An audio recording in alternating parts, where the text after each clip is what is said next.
Oi gente, esse é o ArquiCast número 105 e hoje a gente vai tratar de um assunto aqui que tá todo mundo convivendo com ele. O coronavírus, que é o Covid-19, é uma doença infecciosa causada por um novo vírus, agora identificado em humanos, ocasionando uma doença respiratória com sintomas de febre, tosse e, em casos mais graves, incapacidade respiratória. Extremamente contagioso, o vírus, até onde se sabe, é transmitido por meio de gotículas de saliva ou coriza. Assim, o principal meio de prevenção é a higienização constante. A inexistência de vacina e a altíssima velocidade de propagação estão exigindo, segundo recomendação da OMS, o isolamento permanente da população, com o intuito de postergar o contágio entre humanos, ganhando tempo para que os sistemas de atendimento à saúde não entrem em colapso, ou seja, que não tenham capacidade de atender os casos graves de Covid-19 e de qualquer outra doença existente. Estamos diante de uma pandemia, um evento que atravessa toda a humanidade e exigirá muitos esforços de todos os campos do saber, incluindo o nosso, arquitetura e urbanismo. Essa crise está revelando todas as fragilidades de um sistema econômico de acesso desigual e, como uma fratura exposta, escancara todos os problemas já vividos pela nossa população, como falta de saneamento básico, o acesso à moradia digna, trabalho e renda,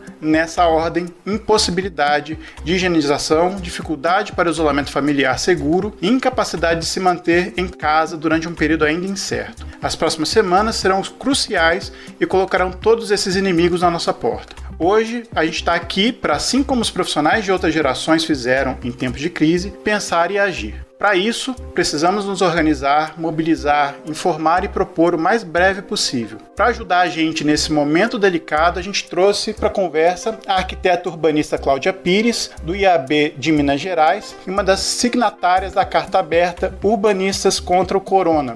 Boa noite, Cláudia. Seja bem-vinda aqui. Um prazer estar aqui ouvindo você conversar com a gente. Boa noite, Adilson. Boa noite a todos. Também é um prazer todo meu participar dessa discussão e contribuir para o debate. Está aqui com a gente também o presidente do IAB São Paulo, Fernando Túlio. Boa noite, Fernando Túlio. Primeira vez aqui. Seja bem-vindo. Obrigado pela presença aqui. Obrigado a vocês. É um prazer estar junto e participar desse debate. Está também a arquiteta Gabriela de Matos, vice-presidente do IAB de São Paulo e também coordenadora do coletivo Arquitetas Negras. Boa noite, Gabriela. Seja bem-vinda. Obrigado pela sua presença aqui. Boa noite, gente. Obrigada pelo convite. É um prazer meu somar nessa discussão. Está aqui também para discutir com nossos três convidados. Lili. E aí, Lili, tudo bom? Bem, boa noite.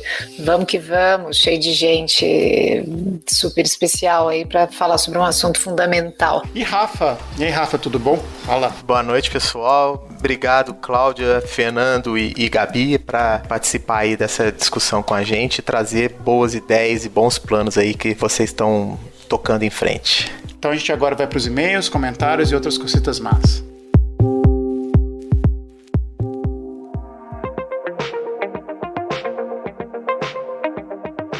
Voltamos com mais uma leitura de comentários, recadinhos e outras cositas más. Tô aqui com o Rafa. Fala, Rafa. Fala, tudo bem? Vamos aí com um episódio quase que extra, né? Exatamente, um episódio extra pra galera se informar e saber das novidades lançadas no episódio. Bom, Rafa, como é que essa galera faz para entrar em contato conosco? Bem, daquele jeito maroto, né? Mandando um e-mail para contato@arquicast.com. Tem também nossas redes sociais, Facebook, Instagram e também nosso grupo do WhatsApp, né? A oficina do ArquiCast, que você pode encontrar o link aí na nossa postagem. E por lá o pessoal anda conversando bastante, trocando dicas, informações. É uma maneira da nossa audiência interagir. Aproveita aqui para mandar um abraço pro Gabriel Araújo. Ele mandou uma mensagem aqui pra gente. Falou: olá, boa noite, meu nome é Gabriel e falo de Goiânia. Estou no último período de arquitetura na PUC de Goiás, tentando tirar proveito dessa quarentena para terminar o TCC. Isso aí, aproveita bastante. Acompanho o ArquiCast desde o episódio sobre os situacionistas, então deve ter mais de um ano. Um abraço virtual a todos e todas. Bem, eu acho que deve ter muito mais de um ano. Sim, com certeza tem. O situacionista, ô louco, meu, foi o episódio do Dalton, né? Um abraço pro Dalton aí. Foi talvez o episódio mais de humor que a gente teve. Sim, o mais... Quase um humorístico. Nossa, quantidade de trocadilho que o Rafael soltou nesse episódio não tá pra brincadeira. Mandar um salve aí pra quem curtiu a nossa postagem no episódio do Rio Leve. Vamos lá. Mel Mazini, pra Júlia Cardoso, Fernando, Lia Soares, Gustavo Barros, Verônica Popova, Alex Teixeira, Cleiton Queiroz, Eduardo Andrei Meirelles, Felipe Quaresma, Márcia Coutinho, Arthur Casseb Dutra, Yuli Júnior, Jorge Vassalo, Marília Fontenelle, Felipe Laurain, Laura Rena, Dan Ostrovski, Ricardo Domenech, Danilo Suzuki, Luan Albeck, Mila Andreola, grande Mila, participou aqui dos episódios, Maria Júlia, Flávia Rutz Costa, Luísa Andreasa, Roger Moraes, Juliana Castro Henriques e também para o Silton Henrique. Galera, obrigado pelas curtidas e pelos comentários lá no episódio. E deixa eu fazer um recadinho aqui, Rafa, rápido, não estava na pauta. Sim. É que a gente tá com 9.600 seguidores. Vou pedir para vocês, se vocês puderem divulgar o nosso trabalho de alguma maneira, pra gente estar pertinho dos 10 mil, para poder pelo menos ter aquele swipe do Stories para poder mandar os links direto para vocês. Então a gente está tentando fazer essa campanha com vocês, de tentar divulgar o máximo possível para que a gente ganhe seguidores e para a gente ter outras ferramentas de divulgação dos nossos episódios. Bem, pessoal, então é isso. Vocês puderam ver aí pelo nosso Instagram também que essa semana a gente começou uma campanha para que o pessoal nos mandassem links das ações que estão acontecendo aí nos seus estados, próximas a vocês, para que a gente possa divulgar e também ser um aglutinador aí dessas propostas, né, fazendo um pouco aqui a nossa parte de veículo de comunicação. Então continue nos mandando os links, mensagens, isso pode ser via Instagram, via e-mail, via o grupo do WhatsApp, que a gente vai reunindo isso aos poucos e postando aí para nossa audiência. Isso aí, vai ter alguns links na nossa postagem no nosso site e à medida que forem aparecendo, a gente vai divulgando também via Stories outros links que vocês possam estar sabendo de outras iniciativas bacanas ao redor do Brasil. Isso aí, certíssimo. Vamos lá? Vamos lá, vamos deixar essa galera com o episódio de hoje. A gente volta daqui a 15 dias com mais um episódio para vocês. Até logo. Até.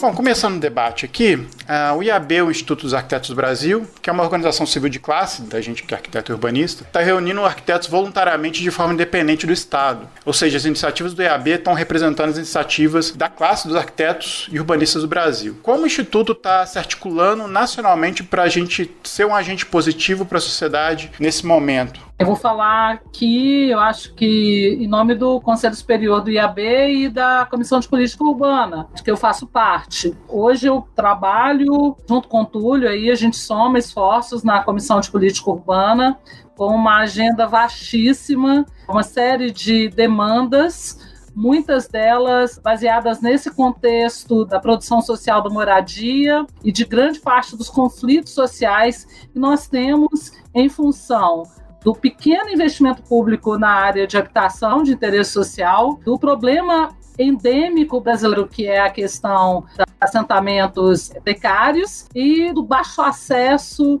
da população a uma política pública de infraestrutura e de habitação de qualidade, muito em função também da limitação que o atual governo impôs à maioria da população brasileira em relação ao orçamento público de se produzir e se investir nessa pauta que é a pauta do direito à cidade. Então, a gente tem esse debate lá dentro do IAB, dentro da Comissão de Política Urbana. No atual momento, além de trabalhar com esse esforço dentro do IAB de discutir a política pública e o planejamento urbano, eu senti necessidade de fazer uma discussão também com outros grupos organizados, pintou a pauta da saúde pública e da habitação dentro de um coletivo que trabalha com assistência técnica, e nós achamos que era a hora de discutir num contexto emergencial dessa pandemia. E é daí que a gente começa com esse coletivo dos urbanistas contra o corona. Apesar de, assim, a gente está hoje aqui reunido por diferentes frentes com iniciativas de colocar arquitetura e urbanismo à disposição, a serviço, na verdade, de um enfrentamento das consequências do que vem por aí. A gente mais para frente vai falar um pouquinho, essas consequências serão como serão, porque a gente também não fez o dever de casa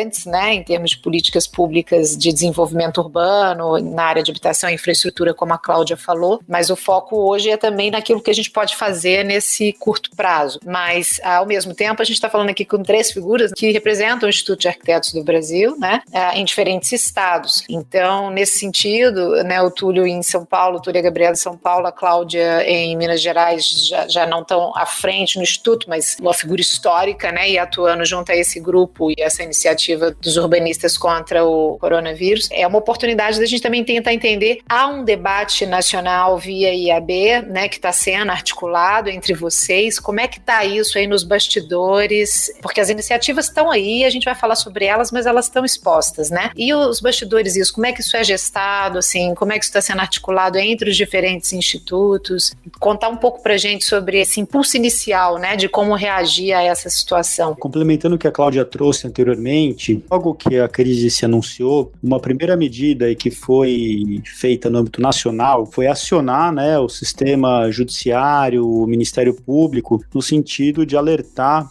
para a importância, conforme a Cláudia falou, né, dessa questão da ausência da moradia digna para uma parte significativa da população, para que aqueles que estariam prestes a serem removidos, despejados por não conseguirem pagar os aluguéis, que isso fosse paralisado. Felizmente, essa iniciativa, junto com outros institutos, isso é super importante, o IAB tem atuado muito em rede, conseguiu alcançar e, finalmente, né, como outras cidades do mundo também, os despejos e remoções hoje não são possíveis. Tem a iniciativa dos urbanistas contra o corona, que, complementando um pouco o que a Cláudia trouxe, ela é uma iniciativa que busca trabalhar como essas plataformas que aproximam oferta e demanda, sobretudo nos territórios mais vulneráveis, né, para levar máscaras, álcool gel, kit de higienização, alimentação, acesso à água, e as plataformas de georreferenciamento, elas permitem, com mapas colaborativos, que a oferta de doações e pessoas interessadas consigam alcançar a ponta, pensando também que tem um esforço importante na geração de emprego. Tem uma outra iniciativa que também o IAB participa junto com outras entidades, que chama Quartos em Quarentena, que é uma campanha. Minas lançou sua plataforma primeiro, São Paulo também, que são cerca de 2,4 milhões de leitos de hotéis, a maior parte deles está vazio em função dessa crise, e a oportunidade então para que eles possam ser ocupados tanto por profissionais da saúde, né, quanto por pessoas que vivam em domicílios precários, né, ou com coabitação, etc e tal. E tem uma última iniciativa, né, só para destacar e depois a gente conversa com mais calma, que também foi um plano, uma proposta, né, de um plano de emergência no campo da arquitetura e urbanismo, em que a gente vislumbrou que é possível em virtude do investimento em projetos especiais. Nesse sentido, seria importante ter uma aproximação das entidades, né, que representam os arquitetos urbanistas, o Conselho de Arquitetura e Urbanismo, prefeituras, estados, município, todo mundo organizado para que esses projetos possam gerar emprego e renda, num momento tão importante. Para além da crise da saúde pública, tem uma derivação disso, que são as crises sociais, econômicas, e por fim gerar também externalidades, né, impactos sociais positivos. Eu queria só complementar um pouco essa questão desse plano que o IAB aqui em São Paulo propôs, e que ele é uma proposta aberta, né? Ela está em discussão. A gente publicou ele na segunda-feira, e aí ele vem reverberando, né, nos bastidores, mas a gente está notando que uma parcela boa dos arquitetos urbanistas estão interessados em articular e propor projetos e participar e contribuir com a construção do plano e também com as propostas que o plano está sugerindo, né, para esse momento de crise.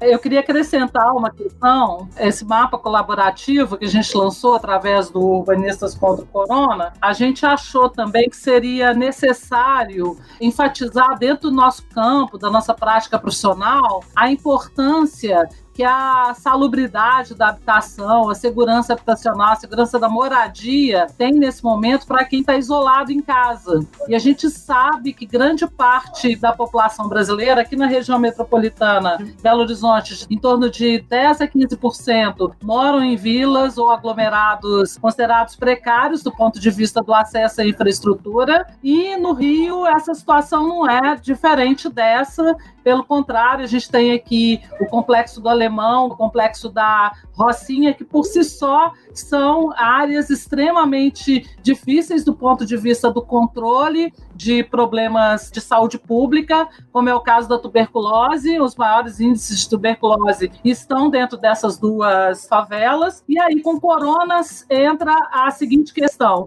como isolar essas famílias, essas pessoas, dentro de casas que têm um quarto. E nesse quarto vivem mais de 3 pessoas, ou seja, a inadequação de domicílio ela é realidade dessas áreas. Então também nós lançamos vários manifestos, alguns boletins, informando da necessidade de insolar, ventilar e observar o tipo de moradia que se tem nessas áreas consideradas com difícil acesso à infraestrutura e a uma política de moradia adequada. O desdobramento disso, que eu acho interessante da gente colocar, é que pelo mapa colaborativo, a gente está tendo um resultado de curto, de médio e de longo prazo. O de longo prazo, que eu gostaria de enfatizar aqui, é a possibilidade da gente trabalhar com um planejamento participativo do ponto de vista da autorresposta do cidadão, da participação dele, da articulação dele com esse trabalho, se marcando dentro desse mapa e se constituindo como um sujeito capaz, disposto a trabalhar junto com a gente no sentido de colaborar para a formulação de um diagnóstico que possa culminar numa ação de política pública, aí coordenado pelas entidades, coligado com esses outros esforços que o IAB tem feito, tanto em Minas Gerais quanto em Pernambuco. O mapa já assumiu uma proporção nacional, tem gente trabalhando no mapa em Porto Alegre, Santa Catarina, Paraná, Pernambuco, Distrito Federal. Então a gente tem uma série de coisas acontecendo junto e as pessoas muito mobilizadas para poder alimentar esse mapa com uma série de informações que tem levado, inclusive, as pessoas a saber onde encontrar ajuda nesse momento tão difícil. Essa é uma questão, assim, que eu acho crucial e muito bacana desse trabalho.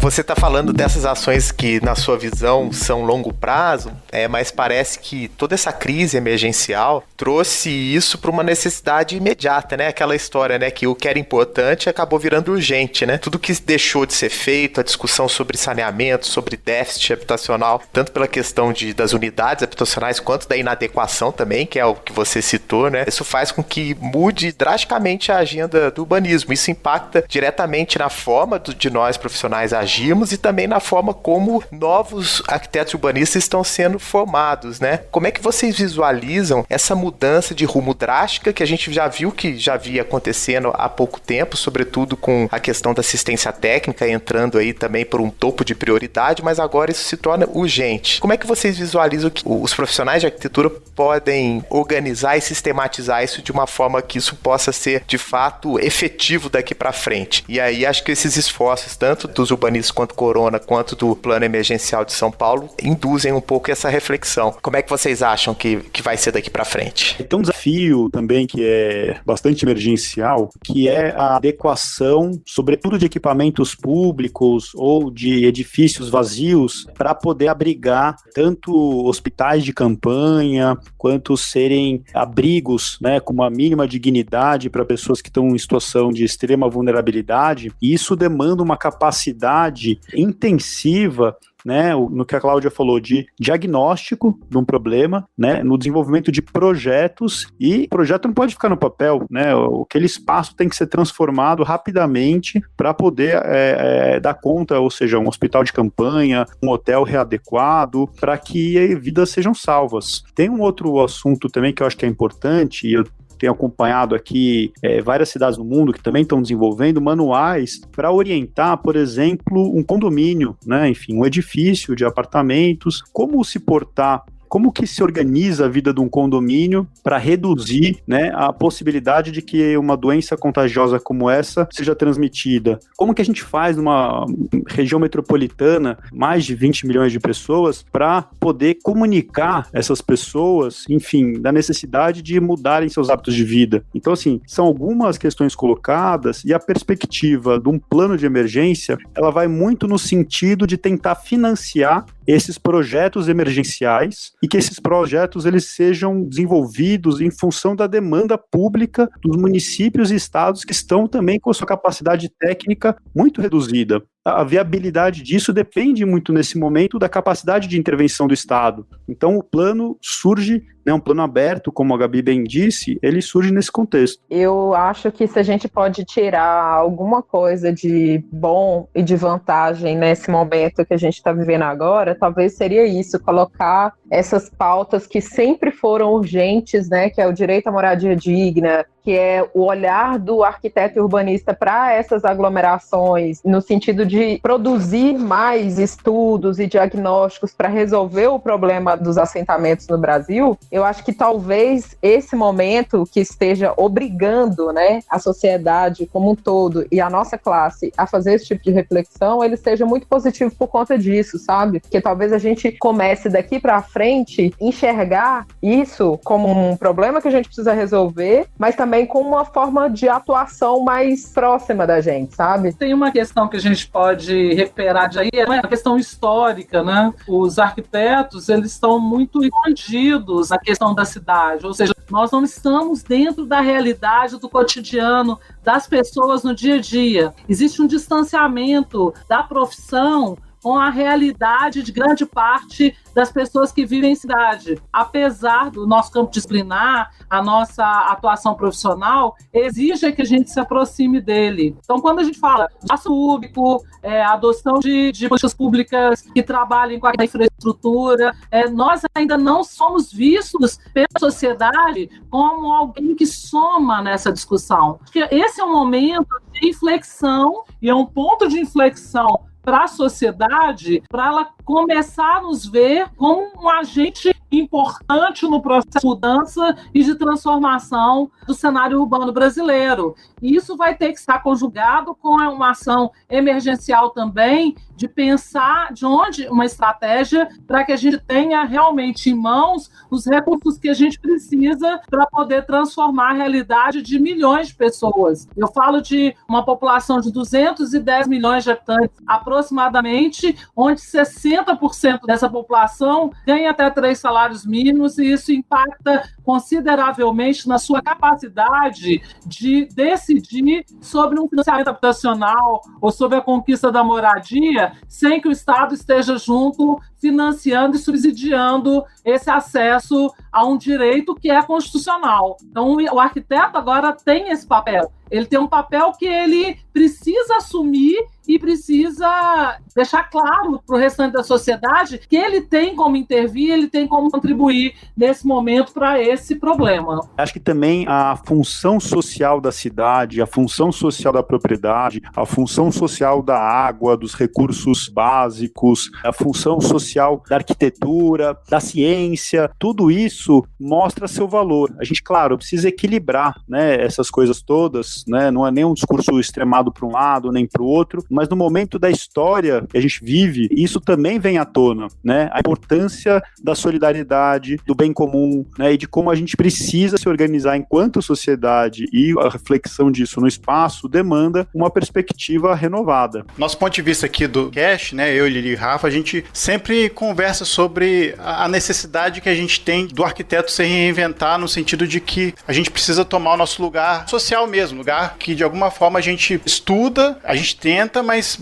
por muitos anos a gente não consegue discutir isso por uma série de questões, seja a questão do Estado não conseguir ajudar nesse sentido, seja no campo de trabalho, né, que o arquiteto que foi cada vez minguando. Aí eu queria saber a opinião de vocês, né, como o Fernando Turi falou, né, nem para um lado nem para o outro, mas assim, mesmo tempo que a gente tem que ver isso como uma necessidade, uma urgência, né, de agir para melhoria ou para diminuição de um problema muito grande que pode vir a acontecer, mas também é uma oportunidade, como a Cláudia falou, do arquiteto se posicionar na sociedade, né, vendo isso, né, o copo meio cheio, né, de ser uma oportunidade também da gente se colocar enquanto profissional necessário, né, como a Cláudia falou. Isso é um fato, porque a gente que trabalha com isso, né, assim, a gente já sabe, pra gente é uma luta antiga, como também é antiga a luta pela saúde pública. Os médicos, por exemplo, a galera da parte de saúde, médicos e enfermeiros e socorristas e todas as pessoas e cuidadores e tal, toda essa galera que tá na frente de batalha lá, também tá na luta do seu campo por um maior entendimento da importância do seu trabalho, por uma maior valorização e cada um na sua luta ali dentro do seu campo, e que nesse momento é um momento que é um momento catastrófico, mas é um momento, toda crise traz oportunidade, sim, e que faz a gente refletir sobre essa essas coisas e traz à tona determinadas necessidades básicas que, por serem básicas, são tidas como dadas e não são levadas com a atenção que deveriam pelo poder público, pelas classes também, né? Assim, aí entra um pouco essa questão da formação, entra um pouco essa questão do arquiteto também poder e dever cumprir o seu papel mais cidadão mesmo na construção dessa sociedade, né? Mas assim, a gente praticamente está falando dentro das ações mais específicas, tanto que o programa emergencial, né, de enfrentamento aí do coronavírus que o IAB São Paulo capitaneou, mas que, né, é uma proposta aberta e a ser abraçada, né, quanto a iniciativa dos urbanistas contra o corona também, bate muito na questão habitação e infraestrutura, ou seja, a questão da moradia, a questão de você ter condições sanitárias de moradia, né, que é uma coisa básica e óbvia, mas que é constantemente negligenciada, mas é óbvio pra gente, é óbvio dentro do nosso campo, né, assim, fato é que no Brasil, talvez, as consequências da pandemia tenham um desempenho, a gente é um estudo de caso, né,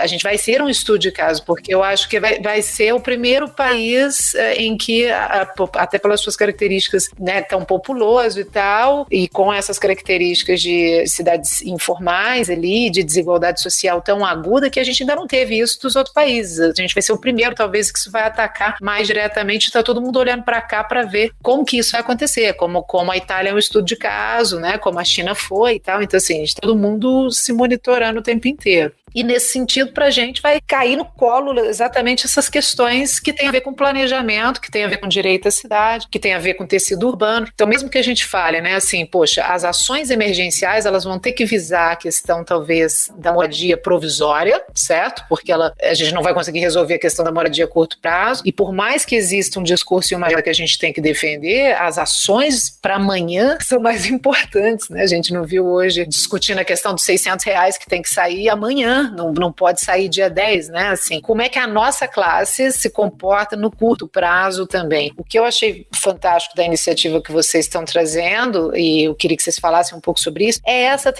capacidade de, olha só, o que a gente amanhã pode estar fazendo? Eu vi no blog dos urbanistas contra o corona lá que você tem quase projetos ali, né?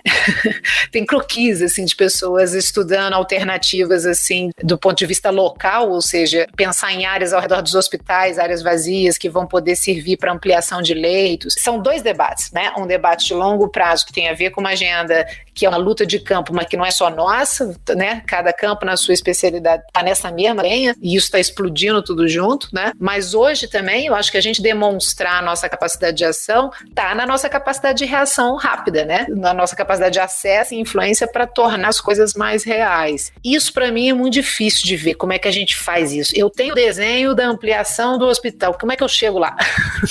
Assim, como é que eu faço isso acontecer? Acho que é um momento oportuno para a gente apresentar um pouco o plano. Existem uma série de boas ideias, né? Tanto, como você bem disse, como ocupar espaços vazios no entorno do hospital para fazer hospitais de campanha, para como fazer a reconversão de hotéis para abrigar populações que estejam em situação de vulnerabilidade ou mesmo, né, que trabalhem com saúde pública, pensar em estações de tratamento de higienização coletivas em favelas, etc e tal. O que acontece? Existe uma capacidade, né, do Estado, e isso vem em todos os cantos do mundo, vem sendo mobilizados os recursos para poder, por um lado, salvar vidas e, por outro lado, aquecer a economia. Aquecer a economia no sentido de promover ações que garantam a empregabilidade mínima, né, e que garantam uma possibilidade de recuperação econômica. Então, nesse sentido, a gente conseguiu observar que tem, entre todas as entidades que são na sociedade civil, uma delas é diferente, que é o Conselho de Arquitetura e Urbanismo, né? Ele é uma autarquia federal organizada em estados, e a gente fez um levantamento interessante aqui em São Paulo, que se a gente conseguisse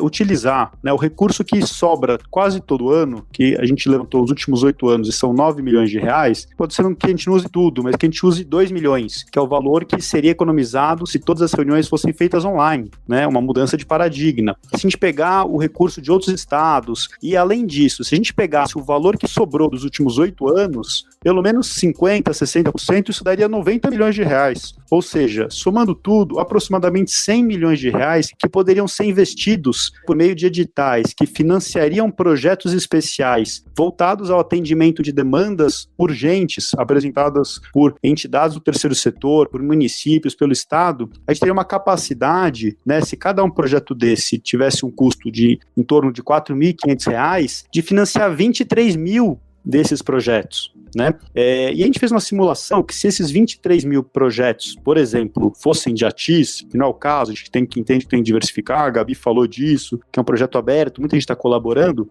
seriam 72 mil pessoas beneficiadas, né? Uma média de 3,15 pessoas por domicílio, 72 mil pessoas beneficiadas com o que a Cláudia falou, não agora, as obras não seriam agora, seriam depois que a crise passasse, mas o dinheiro do projeto já poderia aquecer o mercado da arquitetura e do urbanismo. E essas obras, depois que a crise passar, se elas fossem feitas, se cada uma delas custasse em média 25 mil reais, precisaria mobilizar cerca de R$500 bilhão, 500 milhões, e com isso a gente geraria cerca de 22 mil empregos. Não é pouca coisa, né, na cadeia construtiva da construção civil. Então, essa oportunidade, né, no campo da arquitetura e urbanismo, o CAL, mas o CREA também poderia fazer isso, e outras entidades, aportar recursos para o desenvolvimento de projetos especiais, que tem uma visão de curtíssimo e médio, né, curto, médio e longo prazo.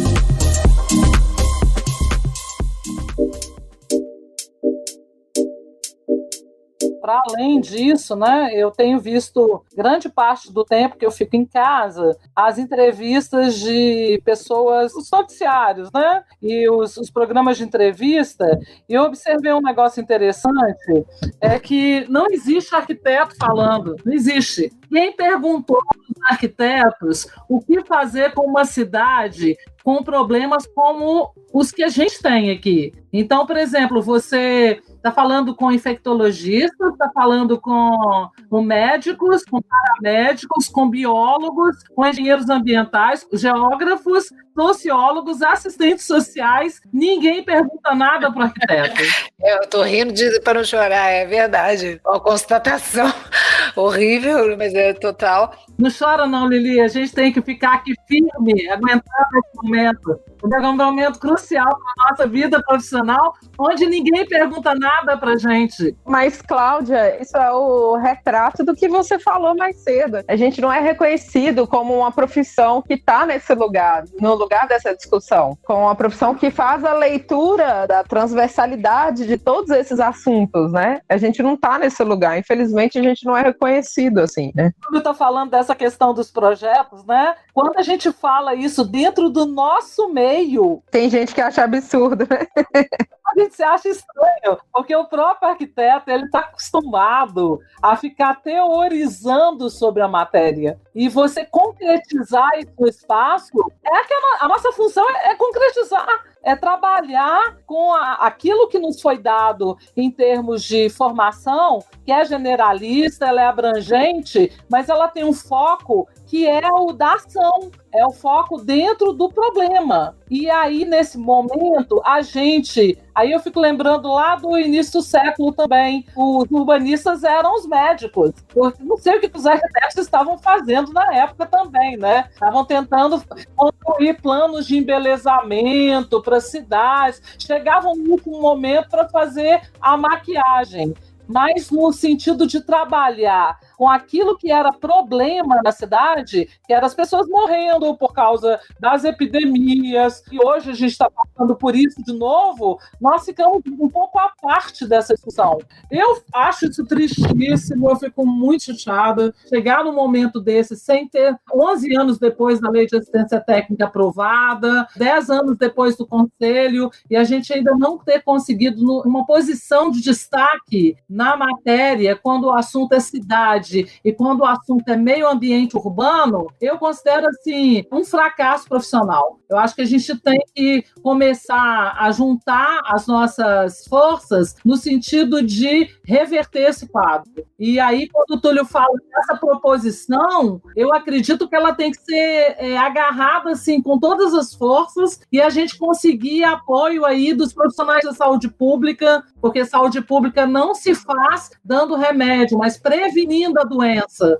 E prevenir a doença é tratar o ambiente construído, Quanto recurso desperdiçado na saúde em locais onde você não tem saneamento, você não tem infraestrutura, você não tem uma casa com janela, você tem cômodos completamente insalubres dentro da casa, e isso não é tratado como problema nem para quem mora ali dentro. Não teve nenhum arquiteto ainda nos programas de TV, todos esses programas de toda a crise, não teve nenhum arquiteto sendo convidado para absolutamente nada para falar sobre as questões estruturais da cidade, né? Vamos começar por aqui, vamos começar pelo Arquicast.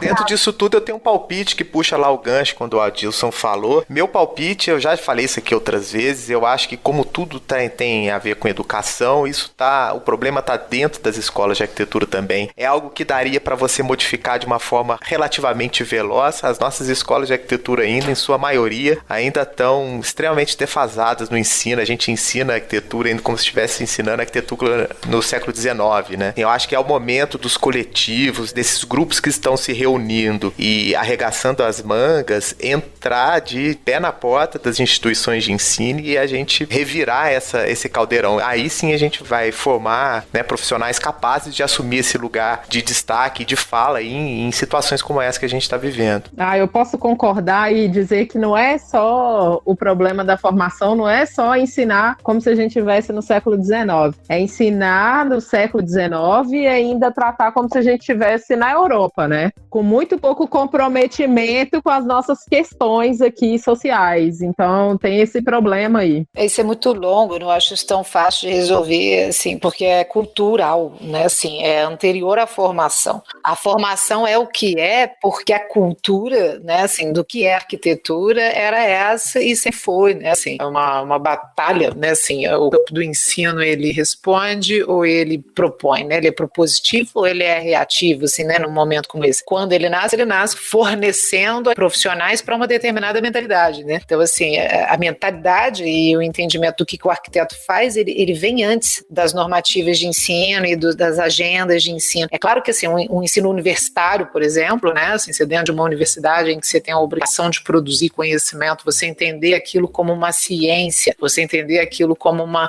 investigação, né? Ou seja, eu estou formando arquitetos, eu tenho que refletir sobre isso, associar isso ao campo da pesquisa nesse sentido, né? Assim, da gente ter um ensino reflexivo, né? Um ensino que questiona o que está fazendo. Isso é muito recente, na verdade, no nosso campo. Não é para outros, mas no nosso é. Então, acho que isso ainda é mais de longo prazo. Mas é claro, eu acho que isso é uma questão de base. Mas eu não acho que é a longo prazo, não. Eu acho que isso dá para ser modificado quase como numa espécie de revolução. Eu acho que tudo isso que vai acontecer como um ponto de inflexão. A oportunidade é essa, né? A oportunidade é essa, de fato. Arquitetura ou revolução? Alguém já disse isso. Estamos numa revolução de fato, a questão é saber aproveitar mesmo. Acho que também as universidades poderiam se debruçar a partir da pesquisa aplicada ou da extensão, né, ou realizar disciplinas voltadas a essa realidade dramática, né, sem perder de vista o médio e longo prazo. Então, eu acho que seria importante, né, eu tenho visto pouco isso, de conseguir rapidamente se reposicionar em função de uma mudança, né, dos desafios. E outro aspecto, acho que também você falou de o pé na porta, né, dessas instituições, acho que tem um desafio também da gente construir novas instituições, né? É possível, eu acho, né, tem que ser possível ter um ensino de qualidade, acessível e ao mesmo tempo que remunere bem os professores. Como que a gente consolida modelos, né? Existe, tudo bem, as universidades públicas, temos que valorizar, tá aí a importância da pesquisa, mas ao mesmo tempo criar dentro, né, do mercado modelos, né, associações sem fins lucrativos, outras modalidades que possam dialogar com essas novas demandas que vocês estão colocando. Eu acho que isso ainda pode até ser um item aí dentro de todo esse plano, né, de longo prazo, que dessa experiência prática, né, a gente crie novas escolas de arquitetura que vão lidar com a nossa realidade. É um questionamento do perfil profissional que a gente está criando, né? Assim, qual é o perfil profissional que a gente criou? Somos capazes de lidar com essa situação? Isso é uma pergunta. A extensão universitária é desprezada nas escolas. Nas privadas, a pesquisa inexiste e a extensão também é muito fraca. Agora a gente tem começado a ver nas escolas públicas, né, do Brasil uma ênfase na extensão do ponto de vista da residência em arquitetura, que é uma questão que está colocada lá na Lei de Assistência Técnica, na Lei 11.888, que deveria ser a base para o ensino da arquitetura num país pobre, com uma população extremamente frágil, como é o caso da brasileira. E a gente não vê isso, né? Os currículos de arquitetura ainda, eles versam sobre todos aqueles aspectos do estilo internacional, né? Dos arquitetos Star System, né? E você tem muito pouco da liga desse ensino com a realidade dos próprios alunos. Eu, como professora, me deparava o tempo todo com alunos que vêm de periferias pobres, arquitetos que vieram para a faculdade por sistema de cotas, estão lá tentando se posicionar, e ele deveria ser formado para voltar para a comunidade e atuar como um arquiteto de comunidade, um arquiteto de bairro, um arquiteto transformador do ambiente de onde ele veio. Ô, Cláudia, daí nesse sentido seria super importante a residência em arquitetura e urbanismo. Essa é uma agenda, né, que poucas vezes, né, ela vem sendo discutida, tem pouca experiência, mas existe na Bahia, em São Paulo também teve, e é uma agenda super importante.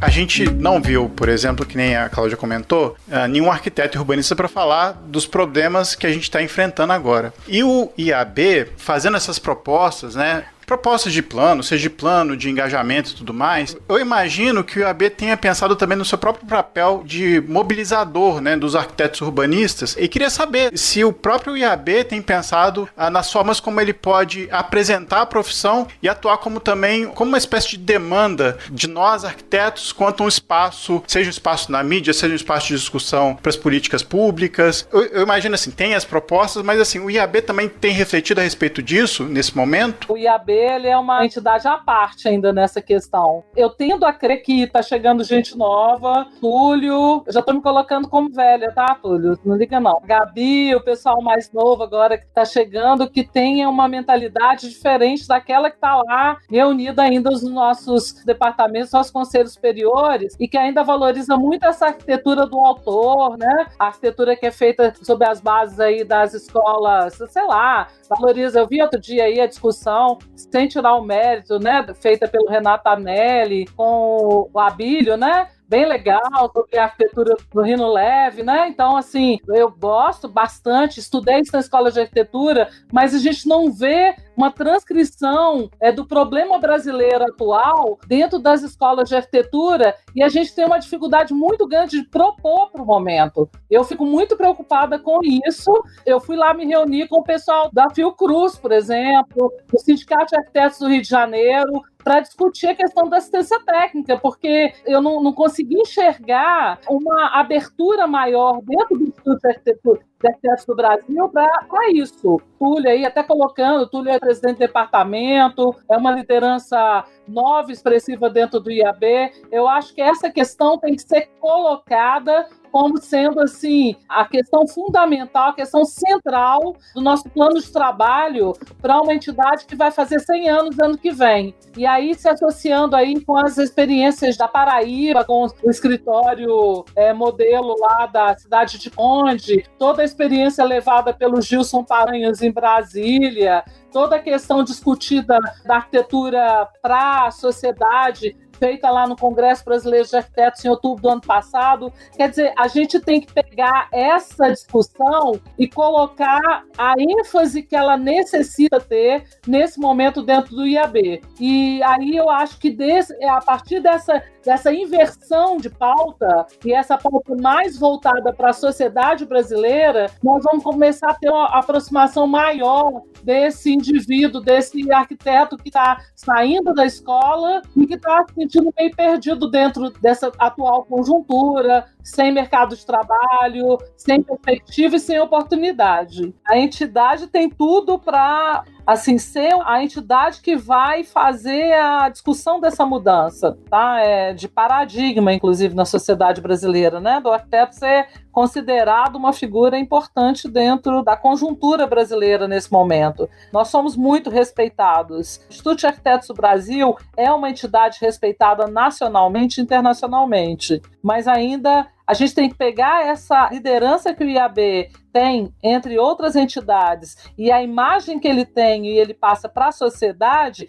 para defender essa inversão de pauta aí na sociedade, para que a bandeira do direito à cidade ela seja realmente efetivada. Nós não podemos ficar em teoria mais, a gente tem que executar essa pauta. E além desse trabalho que a gente precisa desenvolver para fazer essa mudança aí de ação, é um duplo trabalho, né? Porque também tem profissionais da nossa área que jogam contra também a essa pauta, né? Então é um duplo trabalho, um trabalho de impulsionar essa mudança, esse aperfeiçoamento, vamos dizer assim, da nossa profissão para a sociedade, ao mesmo tempo mitigando profissionais que às vezes se apropriam do nosso ofício também para jogar contra essa pauta, né? Eu acho também que tem uma desinformação sobre o nosso trabalho, né? E ela ajuda também a criar uma falsa imagem de que o arquiteto é um indivíduo que só trata de questões decorativas na sociedade, né? A gente não está trabalhando com essa outra perspectiva que é de trabalhar uma conjuntura social, política e econômica que se reverta em mudança do espaço territorial urbano brasileiro, sem que a gente se encha de empáfia com isso. É uma necessidade da sociedade.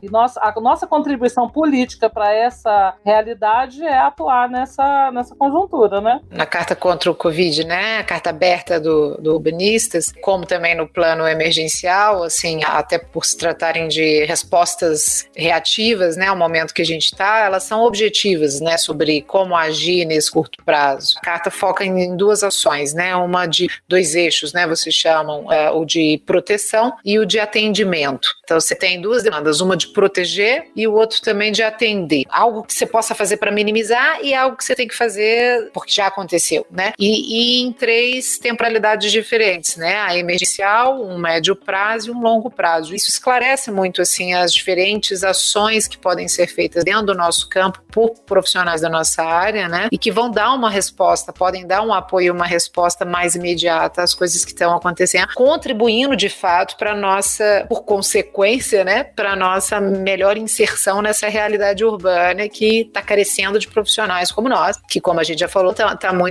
estamos muito ainda ocupados e voltados para uma outra área de interesse, talvez, ou de oportunidades também, que é a verdade, né? A gente tem muito mais oportunidade de mercado, talvez, na área de arquitetura, né? Assim, dentro desses interesses do que propriamente no embaixo da cidade. O embaixo da cidade é uma luta, né? Voltando, né, para essas frentes de ação, né, a proteção e o atendimento. Isso é muito claro na carta, né, na carta aberta, e ações específicas emergenciais ali e o emergencial ele vai no básico, né, assim, é informar, conscientizar, comunicar a necessidade, mas consegue entrar também em coisas que são super fáceis de fazer, super fáceis entre aspas, assim, mas que são possíveis de fazer no curto prazo. Por exemplo, a questão do mapeamento voluntário de oportunidades, mapeamento de áreas livres, passíveis de serem ocupadas, o incentivo aos hotéis, como o Túlio estava falando, né, e a Gabriela, os hotéis, escolas, universidades, estádios, de terem áreas livres, até olhando, né, para fora e vendo as experiências que já foram feitas, a oportunidade de editais que permitem ao arquiteto participar para fazer projetos. E aí, isso é até uma dúvida, o Túlio, assim, sobre a questão do CAL e do IAB, né? Os editais são organizados e articulados pelo CAL, certo? Isso. E o CAL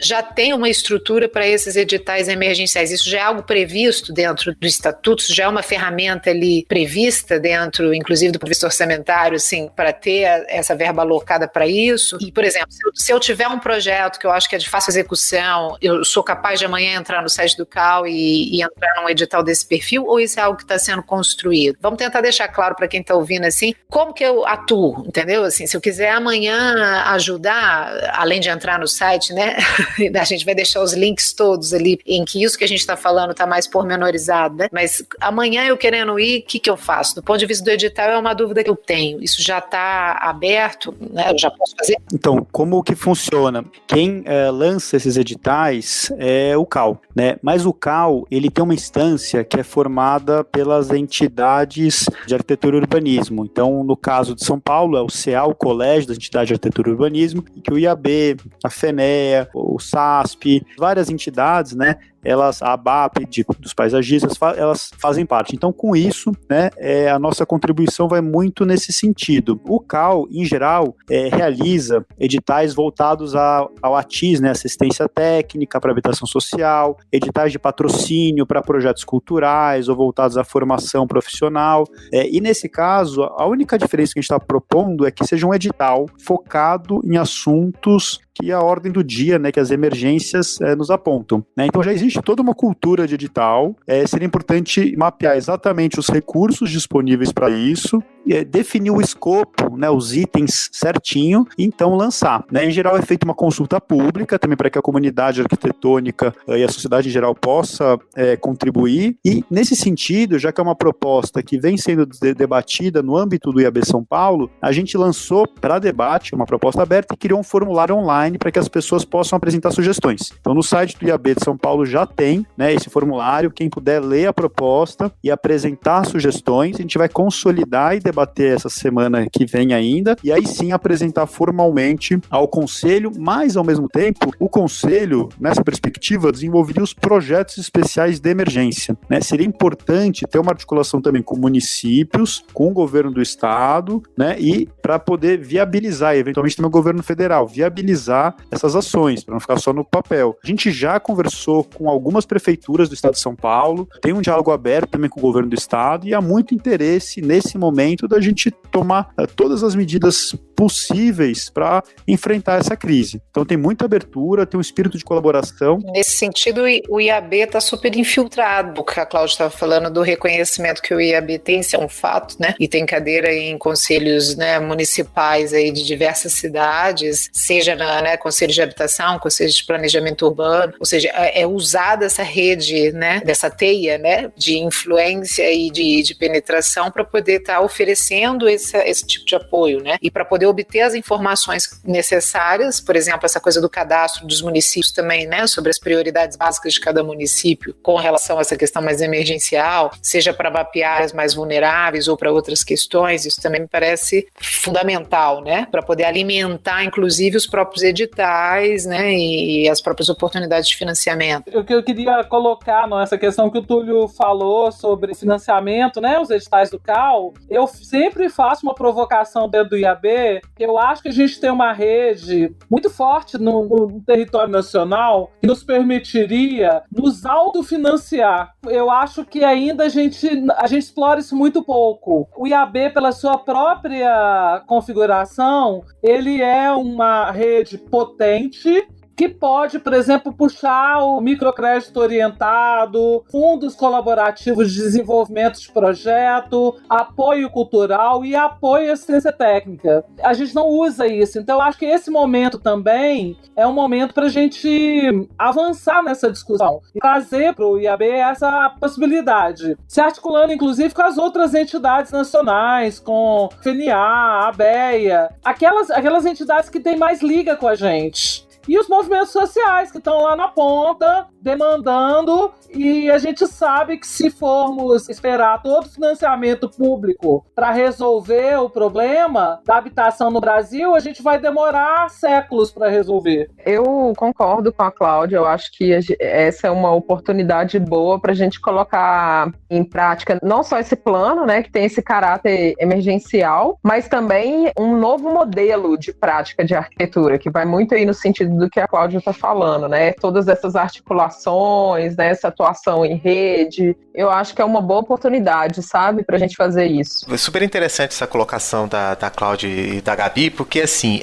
nesse momento onde tem muitas ideias pulverizadas, mesmo assim concentrada, né? Pelo o IAB sendo porta-voz disso tudo, né? Isso que a Cláudia colocou, dessa possibilidade da gente conseguir resolver isso dentro da nossa instância, é como se a gente mantivesse esse caráter de articulador com outros poderes, outras instituições, mas ao mesmo tempo que a gente pegasse a bola e colocasse ela no centro de campo. Ó, isso aqui tá com a gente, tá dentro da nossa forma de conseguir levar isso pra frente. Então, assim, eu confesso que eu não visualizo, assim, claramente essa questão de como que a gente pode fazer essa ponte, já falando a gente em termos de IAB, né? Como o IAB pode fazer diretamente essa ponte para captar esse financiamento e o próprio IAB conseguir distribuir esses recursos para que essas ações, de fato, consigam ser efetivadas, sem uma dependência direta de alguma outra instituição, de algum outro poder público. De novo, né, tem a situação emergencial e tem uma perspectiva mais de longo prazo. Na situação emergencial, o IAB do Rio de Janeiro, junto com várias entidades de arquitetura,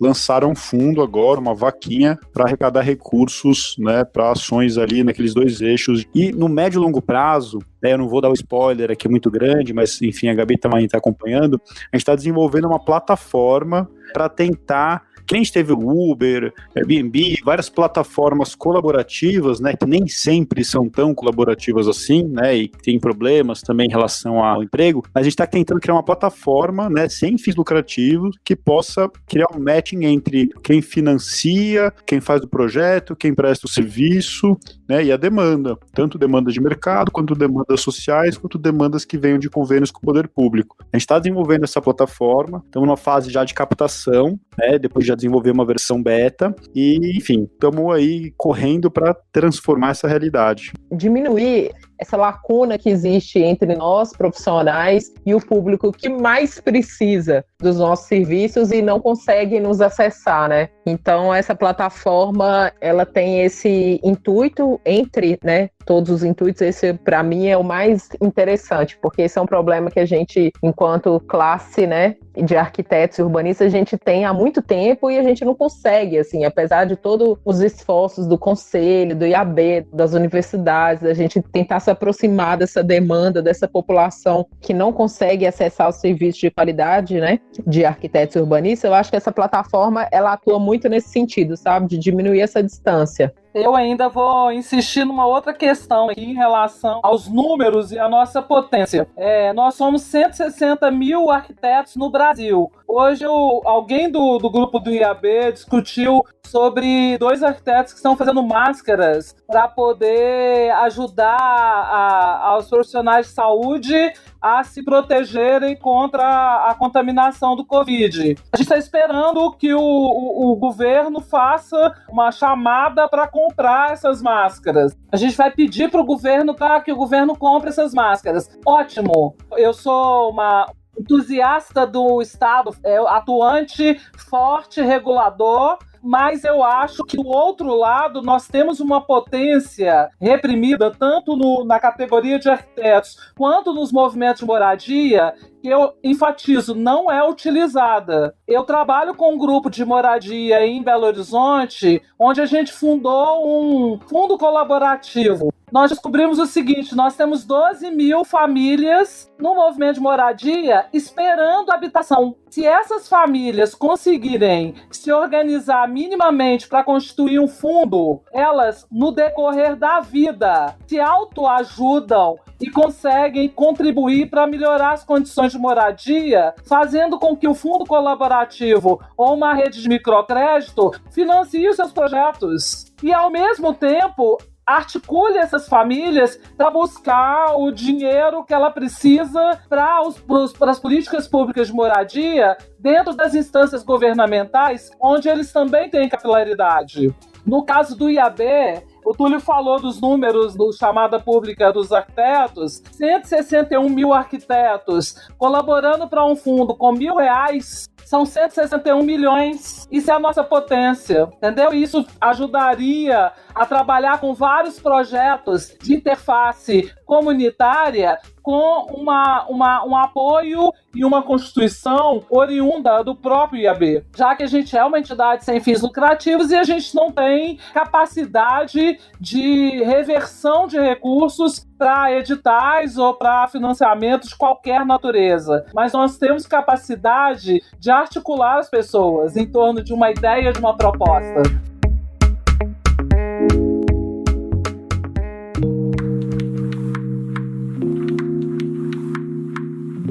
Foi elaborada, então, essa proposição, né, dos IABs. Quais que são os próximos passos de imediato? A gente está pensando aqui a longo prazo, tudo bem, a gente teve essa discussão que ela é frutífera, mas através dessas proposições, quais os próximos passos que devem ser tomados? No caso do urbanista contra o corona, né, a Lili tinha pontuado aí essa questão do caráter mais pragmático da carta, né, o fazer de curto e médio prazo. A gente até brincou lá, se você tiver uma proposta, uma ideia, desenhe essa proposta. Coloque essa proposta na linguagem que os arquitetos conhecem, e principalmente é necessário que a população que não entende o que a gente faça consiga entender o que a gente desenha. Não sei se vocês entendem bem isso. A linguagem tem que ser... Desenhe para entender e desdesenha para entender mais ainda. Exato. E uma questão muito interessante que pintou lá foi o seguinte: quando a gente começou a fazer o mapeamento, o pessoal começou a querer fazer mapeamento em ArcGIS, QGIS. Eu falei, gente, me ajuda. Entendeu? Nem os arquitetos vão entrar nessa plataforma. Assim, todo mundo vai lá e usa o Waze e usa o Google Maps. Não faça confusão na cabeça das pessoas, porque isso vai virar produto de tese acadêmica e nós vamos defender o nosso ponto de vista na revista Espaço Debates. É ruim. Eu dei o exemplo para eles que se o Lutero tivesse continuado a rezar a missa em latim, a reforma protestante não tinha saído do papel. Ele foi esperto, entendeu? Então, assim, por favor, a gente quer fazer a revolução, a gente tem que lidar com as ferramentas que as pessoas normais, né?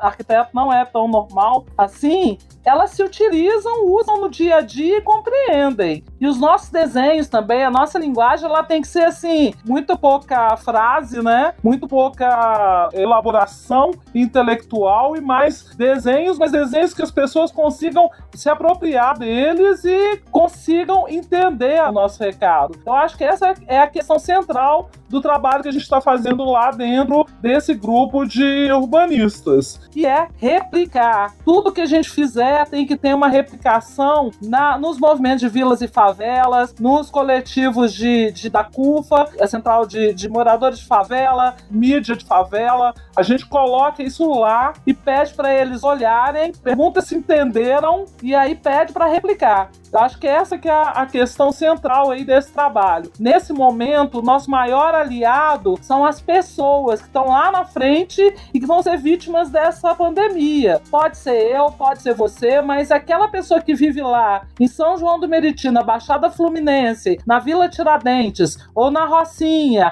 ou no Vidigal, ou no Alemão, eles estão nus perante esse problema. Um problema de saúde pública de proporções assim inimagináveis e que vai matar muita gente. Infelizmente, essa é a realidade hoje. Nesse momento, a gente está numa fase ainda de apresentação da proposta, por isso a gente agradece mais uma vez o convite de estar aqui, poder falar diretamente com um público muito especial. A gente vai seguir com um conjunto de transmissões, né, ao longo da semana e ter um formulário aberto para receber propostas. A gente vai sistematizar essas propostas e vai então submeter tanto ao IAB Nacional, né, o Conselho Superior do IAB, para tentar fazer com que essa proposta chegue em todos os estados brasileiros e, ao mesmo tempo, consolidada a proposta, a gente pretende enviar para todos os prefeitos do estado de São Paulo, né, para o governador do estado de São Paulo, para os vereadores aqui, sobretudo, da cidade de São Paulo e também para as entidades, as outras entidades de classe, né, dos arquitetos urbanistas. E, ao mesmo tempo, a gente também segue apoiando várias iniciativas como essa, né, da ocupação dos hotéis vazios, que estão temporariamente ociosos, em virtude, né, de uma demanda latente por profissionais da saúde ou pessoas em situação de vulnerabilidade. E toda aquela sugestão, iniciativa, quem quiser procurar a gente, em quantidade de ideias que vem surgindo, a gente pretende estar muito atento, né, numa sala de situação de emergência para poder tentar acolher aí o máximo que for possível. Só para dizer mesmo da importância da gente sistematizar também essas contribuições, porque desde a nossa conversa na segunda-feira, pela live, eu recebi muitas mensagens por WhatsApp, pelo Instagram, e isso é muito bom, porque tem muita gente interessada em contribuir, né, com esse plano. Então, para as pessoas buscarem o formulário no site do IAB e preencherem, porque isso é de suma importância, né, porque é importante a gente construir isso coletivamente, né, então é mais para chamar a atenção disso mesmo. As informações todas vão estar na postagem do nosso episódio, né, e quem quiser entrar em contato direto também com os IABs têm os contatos no Instagram, tem as redes do Facebook também, né, tem as redes sociais, então podem procurar eles também, que eles estão atentos, olhos e ouvidos abertos para as propostas de todo mundo, né. Lili, quer fazer alguma última colocação? Não, só quero agradecer mesmo, assimilando tanta coisa a fazer, né? Tanta coisa a fazer. É um momento muito demandante mesmo, né? A gente fica super aberto e precisa realmente colocar em prática. Eu só parabenizo vocês pelas iniciativas mesmo e contem com a gente aí para poder divulgar o que for preciso. Eu agradeço demais a oportunidade de conversar com vocês. Eu acho esse canal, assim, sensacional para a replicação de uma série de coisas que estão acontecendo na arquitetura. Queria dar um aviso final para falar com os arquitetos que nós não estamos em crise, pelo contrário, nós estamos num momento crucial para a nossa profissão, então é momento de enfiar a cara mesmo e interagir com a sociedade, porque a sociedade precisa da gente. Um beijo em vocês, Lili, Rafa, Adilson. É um prazer sempre falar, um prazer conversar, interagir com a Gabi, com o Túlio. Fernando Túlio, Gabriela, representantes aqui do IAB de São Paulo, obrigado por bater esse papo com a gente para explicar essas ações aí. Obrigada a vocês, gente. Muito obrigado a vocês. Rafa, Lili, mais um, né? Para informar a galera aí sobre o que está acontecendo. Mais um e não um cast qualquer. Vamos que vamos, gente. Resiliência, esperança e atitude para todo mundo. Juízo, fique em casa, né? Faça a sua parte, ajude quem precisa. Ficar só em casa é o mínimo, né? Nós precisamos fazer mais, na verdade, né? Ficar em casa e fazer muito mais, né? Enquanto está em casa. Porque podemos fazer a nossa parte. Obrigadão, que acho importante. Valeu, pessoal. Um abraço. Então a gente volta daqui a 15 dias com mais episódio para vocês. Um abraço. Até mais.